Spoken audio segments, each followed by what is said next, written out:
皆さんこんにちは、わくぼりです。今回は角材から木彫りをする方法、木彫りをする工程について動画を作っていきたいと思います。以前にも同じテーマでこの動画を作ったことがありますが、その動画は初めて作った解説動画っていうこともあって、全体的にすごいあっさりした作りになっているので、今回の動画はもう少しそれぞれの項目についてじっくり解説していきたいと思います。僕が考える木彫りの工程というのはこちらになります。まず下絵を描く、その次が荒彫り。で、小彫り、整理、仕上げ。木彫り初心者の方がここが難しいと思うのは項目の1番と2番、下絵を描くと荒彫りだと思います。下絵に関しては以前に動画上げていますのでそちらも見ていただきたいですが、今回重点的に解説しようと思っているのが2番、荒彫りで、荒彫りさえ済んでしまえばある程度木彫りは形になるのかなと思っているので、この荒彫り重点的に解説していこうと思います。今回は最近彫ったこの小豚の木彫り、こちらをもう一つの、同じ木から実際に彫っていきながらその工程を解説していこうと思います。彫るのはこの小豚ですが、解説するのは全ての木彫りに共通する彫り方ですので、ぜひ見ながら皆さんの木彫りに役立てていただければなと思います。それでは実際に解説始めていきます。それではまず工程の1番、下絵についてです。この動画を見てくださっている方は木彫りに興味があるのですぐに木彫りを始めたいという気持ちがあるかもしれませんが、この下絵というのは絶対に描いてほしいと思います。僕が思う下絵の役割っていうのは3つあって、1つ目はまず見本として見ることができるということがあります。2つ目の役割は実際に荒彫りする時の型紙として使えるということ。そして3つ目、これが一番大事だと思っているんですが、自分の中で彫りたいもののイメージが固まるということがあります。これ描いている時にイメージが固まるという意味です。下絵を描かないで木彫りを始めてしまうと、イメージをするという作業と木を彫るという作業を両方やらないといけないので、すごい作業が難しくなってしまいます。一旦最初に下絵を描くことでイメージを固める。そうすると彫るときは、彫ることに集中できるので、すごい、作業がスムーズになります。下絵を描くということにはとても大切な役割があるので、下絵を描いてみてください。ある程度納得できる下絵が描けたら、それを切り取って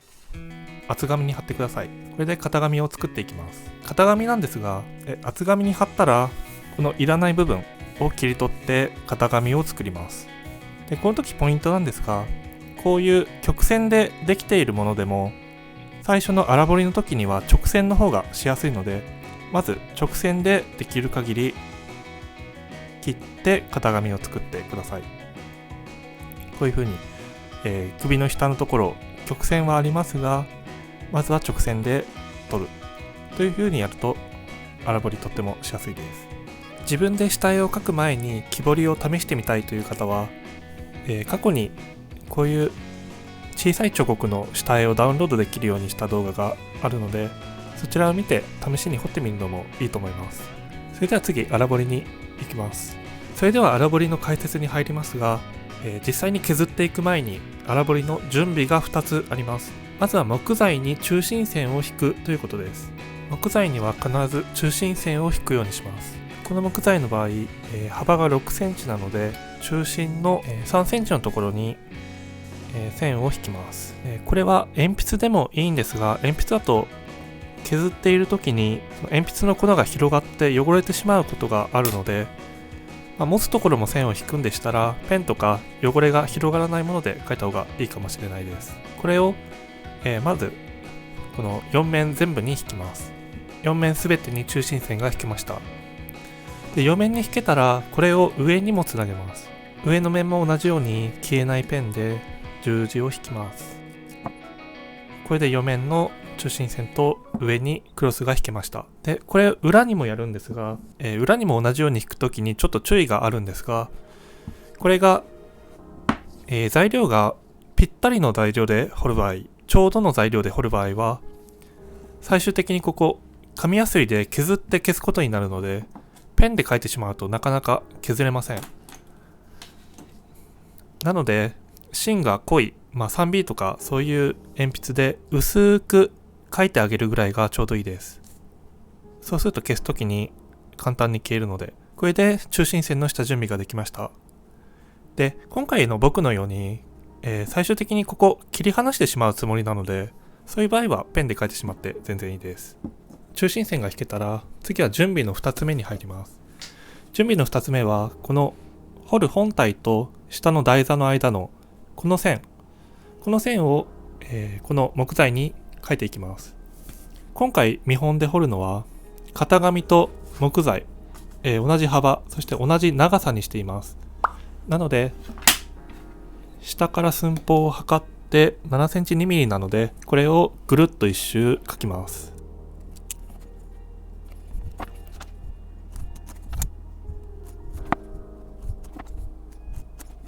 はい、本体と台座の間の線がぐるっと一周引けました。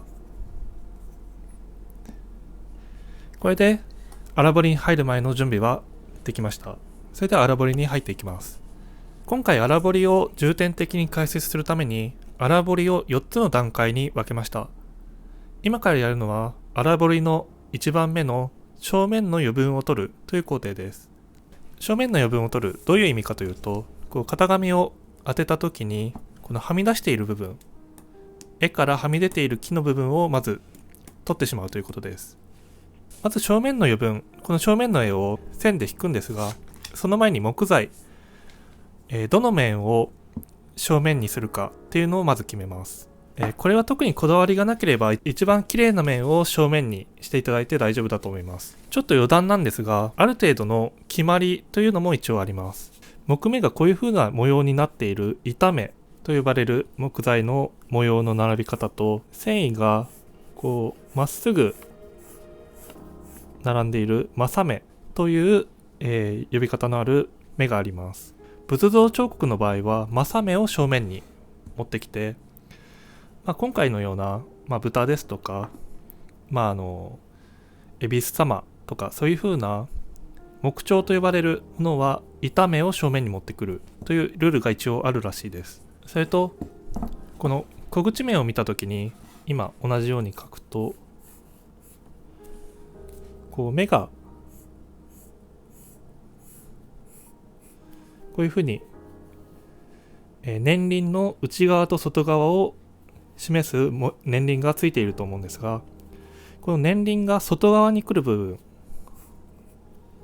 こっちを正面にするという基礎ルールのようなものもあるみたいですが、そんなに気にしなくてもいいかなと個人的には思ってます。なのでお持ちになっている木材で綺麗な面を正面にしていただけたらと思います。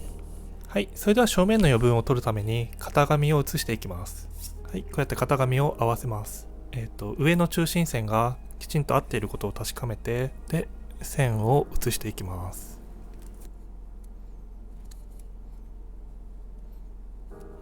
写すことができました。これができたら裏面にも写します。木材を裏返して上の線が合っていることを確かめて、で同じように写します。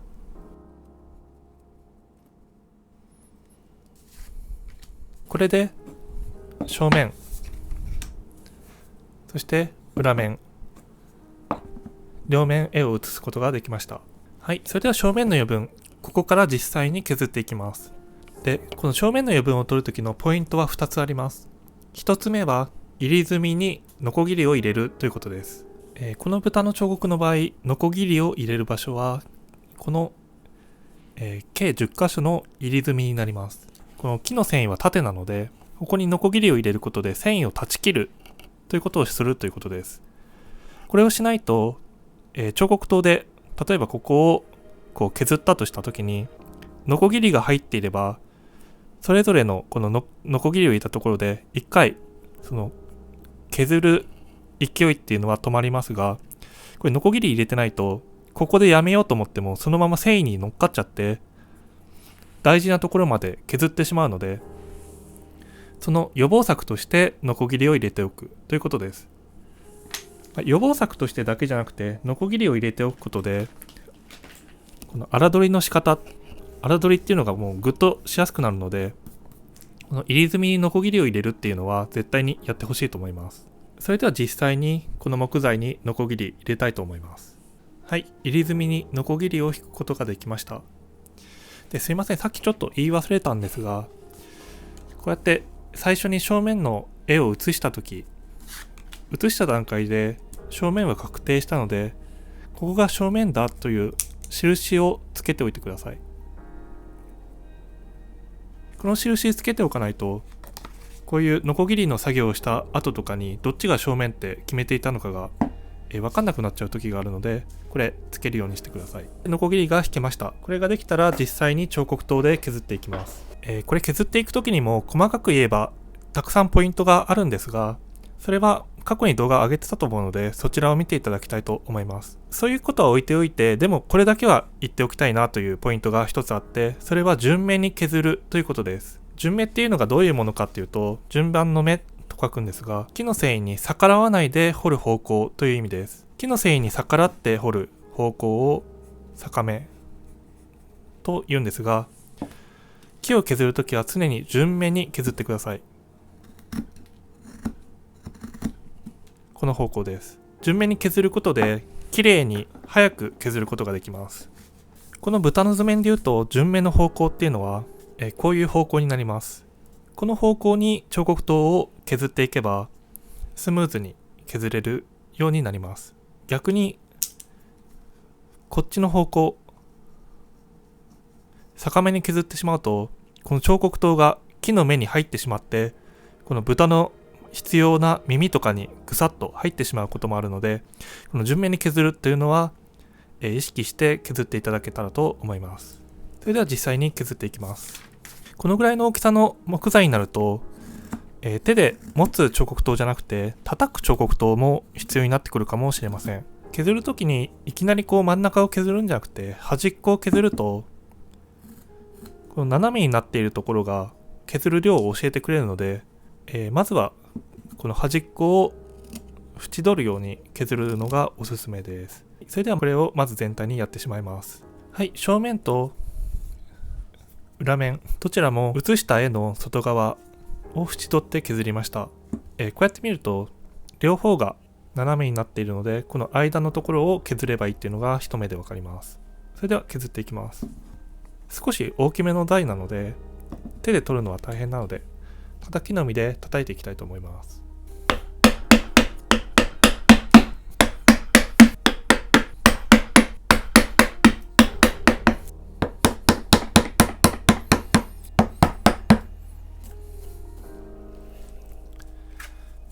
はい、正面の余分が取れました。こう絵を合わせてみたときに絵以外の部分っていうのはなくなりました。これはもうあくまで粗彫りなので、この断面が少しデコボコしているとかそういうことは気にしないで大丈夫です。量が取れていればそれで OK です。それでは次の工程に進みます。正面の余分が取れたら次は側面の余分を取るという工程です。正面の時と同じように側面の絵を写して取る、そういう工程です。ただそれを始める前に正面の余分を取ると、この横に描いていた中心線が消えてしまっているはずなので、これを引き直してください。中心線は消えるたびに、描き直すようにしていただきたいです。下と上の中心線は残っているはずなので、これを差し金や定規でつないで写す。慣れるまで難しいと思いますが、中心線とっても大事なので時間かかってもいいので、できるだけ正確に描き直してあげてください。はい、中心線を引き直すことができたので、早速絵を写していきます。正面図の時と違って、この側面図を写す時っていうのは、この木が凹凸が出ているので、少しここが難しいと思います。絵を写すことさえ済んでしまえば、あとは正面図の余分を取る時と作業は全く同じなんですが、ここがちょっとポイントかなと思います。側面図の絵を写すときは、この豚の場合ですが、この頭っていうのはこの木材のてっぺんと同じ高さなので、ここを、こういうふうにピタッと図面の上と木材がピタッと一致するように視線を合わせて、ここから視線を動かさずに写していってください。そうすると、変なズレが出ないで写すことができます。それでは実際にやっていきます。これ写すときは濃いめの鉛筆がやりやすいと思います。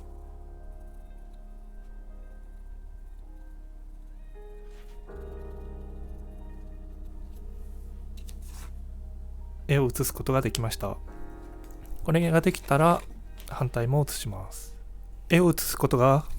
できました。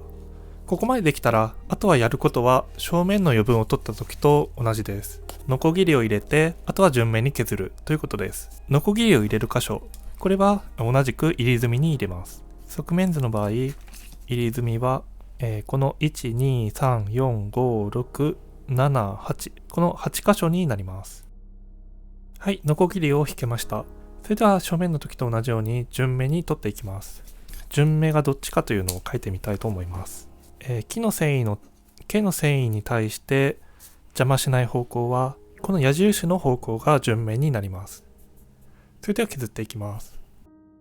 はい、側面の余分、型紙を当てた時にここからはみ出る部分の余分を取ることができました。これができたら消えてしまった正面の中心線、これを引き直してください。そこまでできたら次の工程に進みます。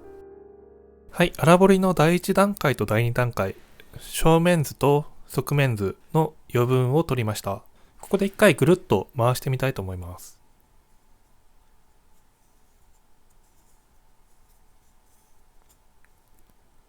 はい、今こういう状態になっています。正面と側面を取るっていうのはそこまで難しくないんじゃないかなと思います。っていうのは取る場所っていうのが目に見えて分かっているからです。ただここから先は掘る場所、取る場所っていうのを自分で考えて取らないといけないので、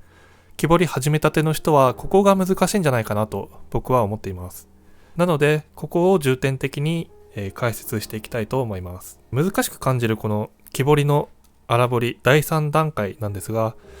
やり方のルールがきちんとあるので、そこさえ把握しておけば、難しいは難しいんですが、知らないでやるよりもだいぶとっつきやすいんじゃないかなと思います。それでは荒彫りの3番目、第3段階は、それぞれのパーツを彫り出すという工程になります。ちょっと見本と比べてみたいんですが、これ、ほぼ同じ幅の木で彫っていますが、何が違うかというと、例えば右耳の部分、ここに右耳が入っています。横から見ると、ここに右耳が入っている。ということは、必要なのはだいたいこの箇所ということになります。横から見ると。ということは、この前の部分っていうのはいらないわけですね。この前と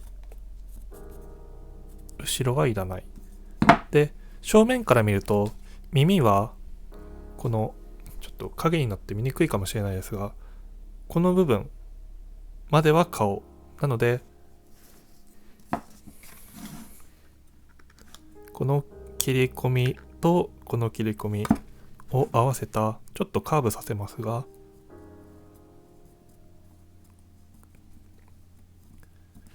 耳が含まれているのはこの赤線から外側になります。ということは、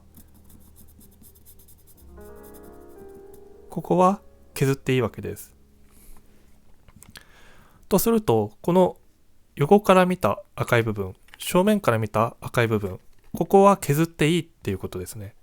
これがパーツを彫り出すという工程になります。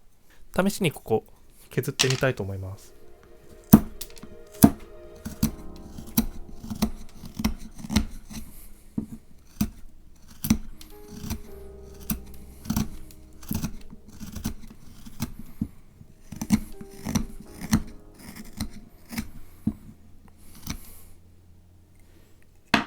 すごく荒々とですが、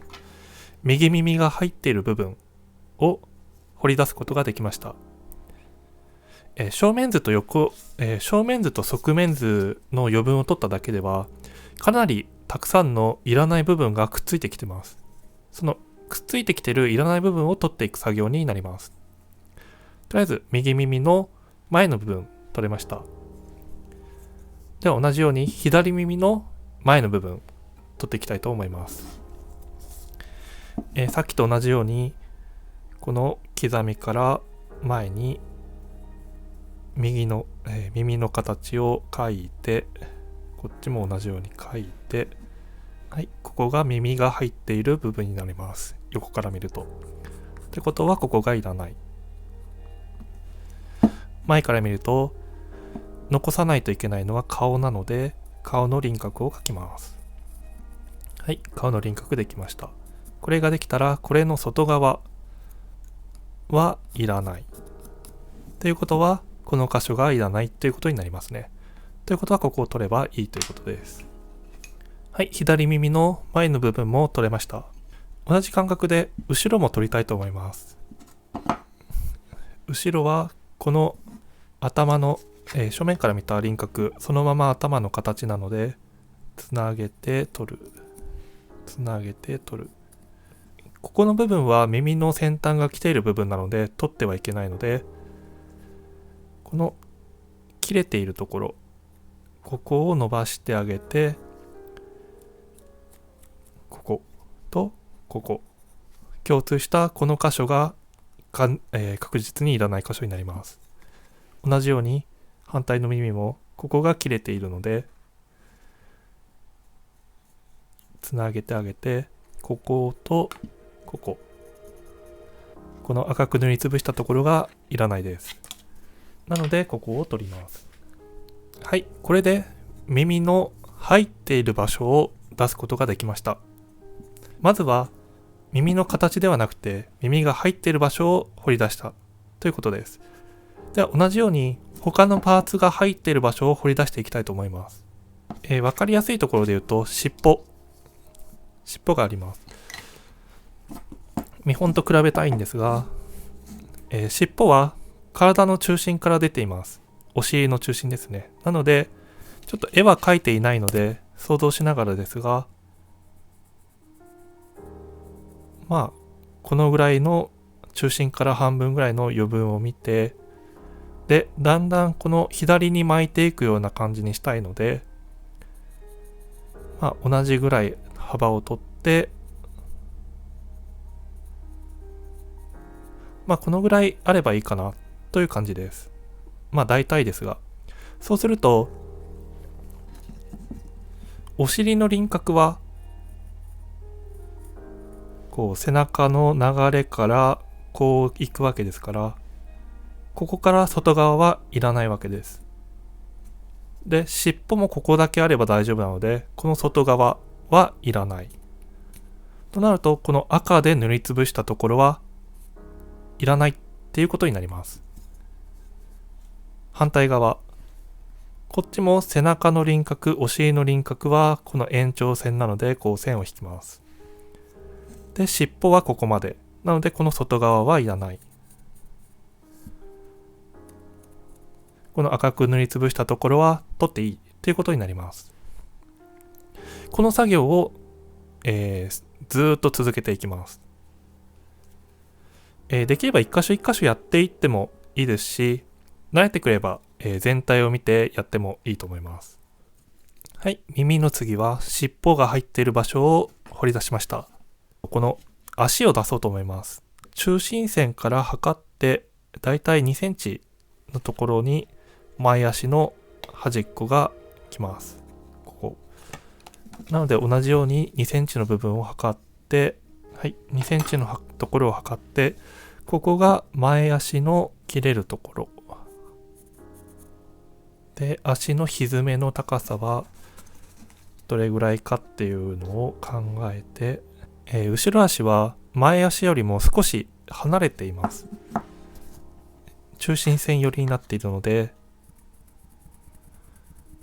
まあ大体このぐらい。で、蹄の高さはここなので、こうつながる。となると、ここから外側はいらないっていうことですね。はい。耳、尻尾、で、足、パーツが含まれているところを出しました。ここから先にもたくさん削るところはあるんですが、飛び出しているパーツはだいたい出したんじゃないかなと思います。で、ここから先、ではどうしたらいいのかっていうと、全体的に今まだ角張っていますよね。で、掘り出すものは、今回この小豚は丸いものなので、完全にいらないところとして、この角張った部分はいりません。これ絶対にいらない箇所です。これが残っていることで全体の形が把握しにくいです。なので、この絶対にいらない、角の部分を取ります。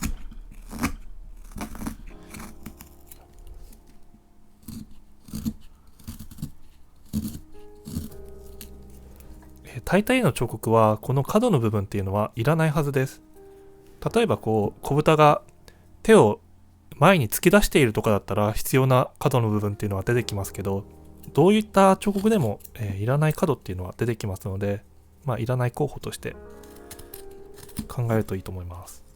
鼻も出したいと思います。鼻は、一番高いところがこの鼻のてっぺんに来ているので、横。ここも斜めに落とします。この斜めに落とす時の感覚、これはこのぐらいでいいかなっていう感じで僕はやってしまっているので、最初は浅く取ってみて、でだんだん深くしていくっていう安全策を取った方がいいかもしれないです。はい、全然取り足りないですが、全体的に斜めを出しました。斜めを取るとそれだけで全体的な形がぼんやり浮き出てくるような感じがします。全体的な形がある程度分かるようになってきたら、もう少しずつ細かく取っていけばいいと思います。例えばここだと大雑把にザンと取っていますが、こういう感じで取っているんですが、本当の形はもっとひずめを出して足の太ももを出してってするので、それを描きます。中心線との距離を考えて、このぐらいかなと。で、見本があれば見本見て、太ももこういう風に下がっていくから、太ももはこうと。するとここはいらないなっていうのが分かって削ることができます。必要なところを考えて、いらないところを削る。はい、最初の段階ではこの足の内側っていうのは残していました。というのは、外側を取ってその時の流れで内側も取っちゃうと、掘り進めた時に内側を失敗して取りすぎてしまっていた時に修正ができなくなってしまうので、内側は残していました。ただもうこれだけ形が出ていれば、多分内側少し取っても大丈夫だと思うので、内側も取ろうと思います。あんまり大事にしすぎると形が分かりにくいので、ある程度様子を見て大丈夫そうなら取ります。お腹は、流れでそのまま、段差なくやるので、この流れのまま取って大丈夫なはずです。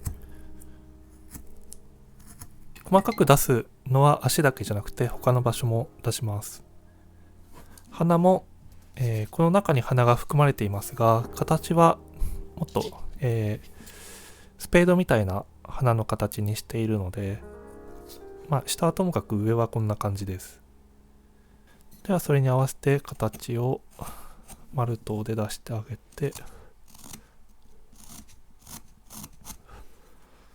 横から見た時にちょっと膨らみつつも少し段差になっているので、ここも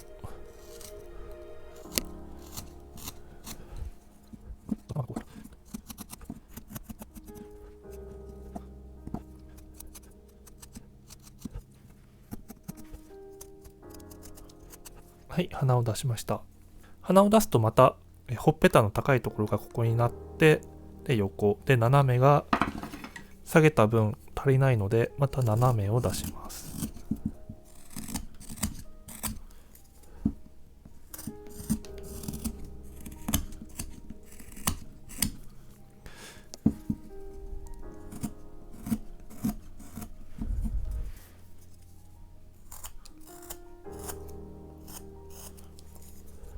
だんだん見本に近づいてきたんじゃないでしょうか。見本があるとこうやって比べやすいのでいいかなという気もします。何を彫るにしても。こうやって比べてみると、この顔と、前足の付け根ですかね。この部分の段差が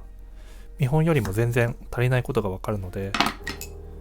この辺もっと取ってもいいんだなということも分かってきます。こうやって、パーツの最適な量というんですかね、最適なところまでいらない部分を取っていってあげます。ではその取ったところまで、動画飛ばそうと思います。耳の形もうちょっと絞りたいです。なのでまずその時にやることは、この外側の輪郭をもう少し、正確に取ります。中心線があるので、中心線からこうやって測ってそれぞれの位置の正確な場所出してあげると、図面通りの耳を出すことができます。で、まずは外側を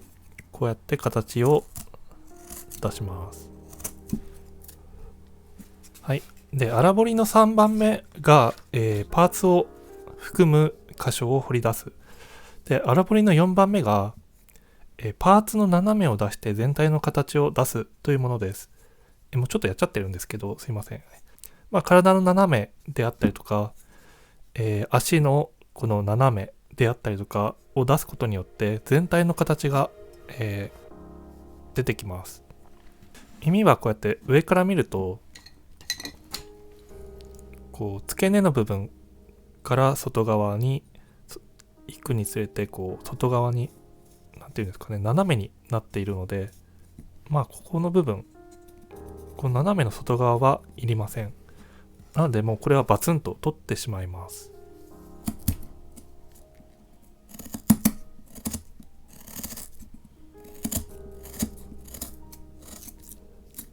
はい、斜めを取りました。斜めを取ったことで内側のカーブの部分が消えてしまったので、これをまた作り直します。横から見た時に一番この耳が出っ張っているのがこの線なので、出っ張っている部分を描いて、でこっから、下側に向かって斜めに落とします。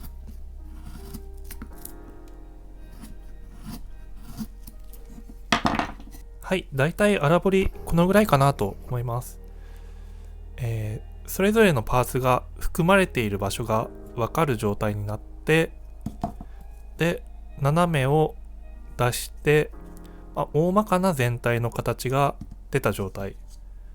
これがだいたい荒彫りの状態なのかなと思います。ここまでできてしまえば小彫り、それから次の整理、仕上げっていうのは今ある面を細かく整えていけば完成するということになります。それでは、ここまでが荒彫りでしたので、次、小彫りに行きます。小彫りは荒彫りと違って大きすぎるところはなくして同じ量にしていく、それが小彫りの作業になります。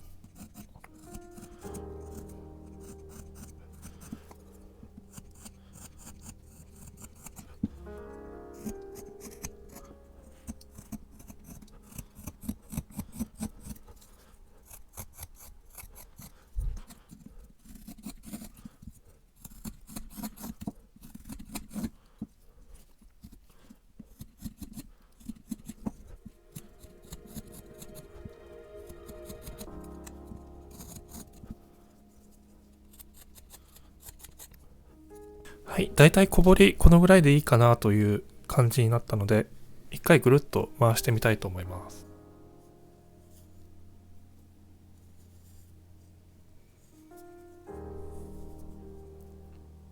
荒彫りの時に比べて、全体の大きさが見本とほぼ同じ大きさになっていると思います。面も、荒彫りの時は本当にザザッと、取ること重視で、面っていうのはそこまで並んでいたりとかはしないんですが、小彫りが終わる頃には面を並ぶように削るようにしています。ただ面の太さとか、並び方のこう線がきれいに並んでいるかとか、そういうのはまだこの段階ではやっていません。もう一つ、まだ口ですとか鼻の穴とか耳の穴、ひずめの先端の割れ、尻尾みたいな、そういう刻み的なことはまだやっていません。それはこれからやる整理の段階で、この本体全体がこの仕上げと全く同じ大きさになった時に初めてやるようにします。じゃないと今の段階で刻みを入れて整えていった時にまだボリュームが少し大きいので、その刻みがボリュームが減っていくことによって位置がずれていくことがあるので、この段階ではまだそういう刻みはしません。では次は、整理です。今あるこの面のふにふに具合とか、形がまだガタガタしているので、そういうのを整えたりします。ではやっていきます。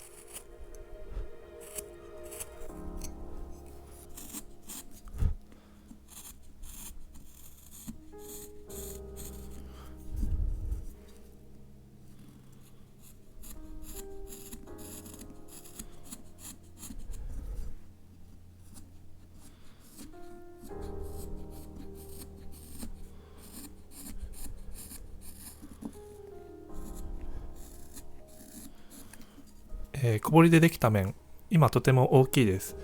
この面を整理の段階で小さく割っていきます。この2つの面の間の面を作ります。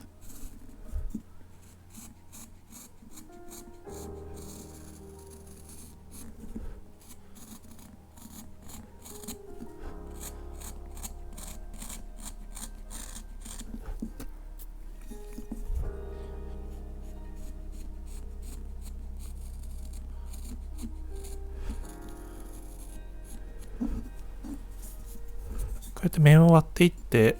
同じ大きさの面で構成するようにします。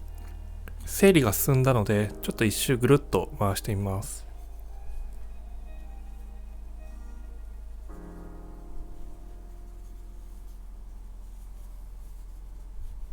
小彫りの時に比べると、この一つ一つの面が、細くなって並んでいるように、作業を進めました。このぐらいの形出しができたら、この耳の内側であったりとか、目であったりとか、口、爪などの刻みを入れて作る、そういうものの絵を描いて、入れていっていいと思います。それではちょっと目や鼻を描いていきたいと思います。だいたいこれでいいと思うので、これを彫り出してみたいと思います。はい。目や耳の中、鼻、あとひづめなどの形を出しました。まだ浅かったりガタガタしていたりするので、これから、全体も、まだ面が太いですし、ちょっと線がヨロヨロしているところとかもあるので、全体的に表面を整えて仕上げとします。ではこれから仕上げをやって完成させます。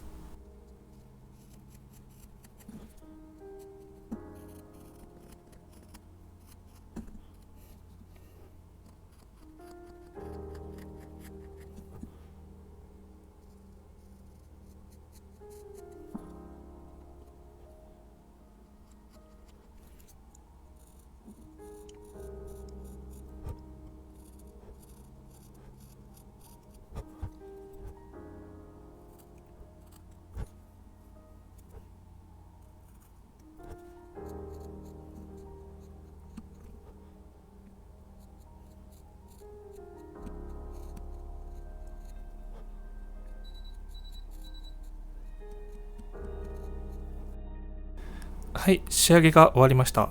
ちょっと一周ぐるっと回してみます。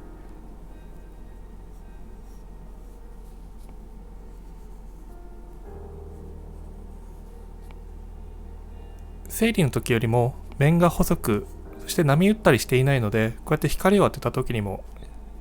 光が乱反射しないで綺麗に光を反射してくれます。仕上げが終わったら、この台、少し余裕を持って台を残していた人は、これをちょうどいい長さに切り落としてください。はい、台を切りました。台を切ったら、この表面を、彫刻刀で削って、この中心線を消します。台を一皮剥きました。では最後に、この底の面に紙やすりをかけたいと思います。僕はノコギリで切ったので、少しガサガサしていますし、ノコギリで切っていないで、最初からこの大きさで、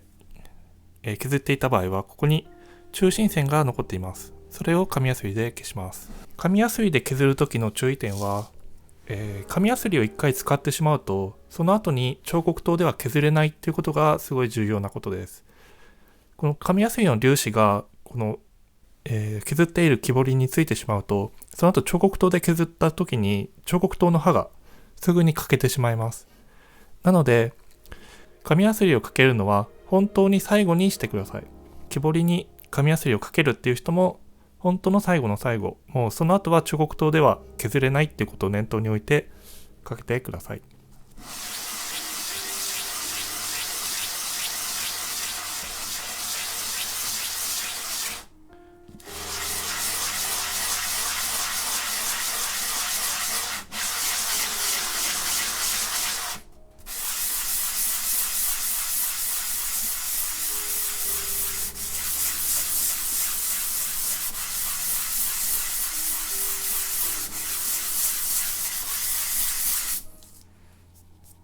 はい、これで木彫りの全工程が終わりました。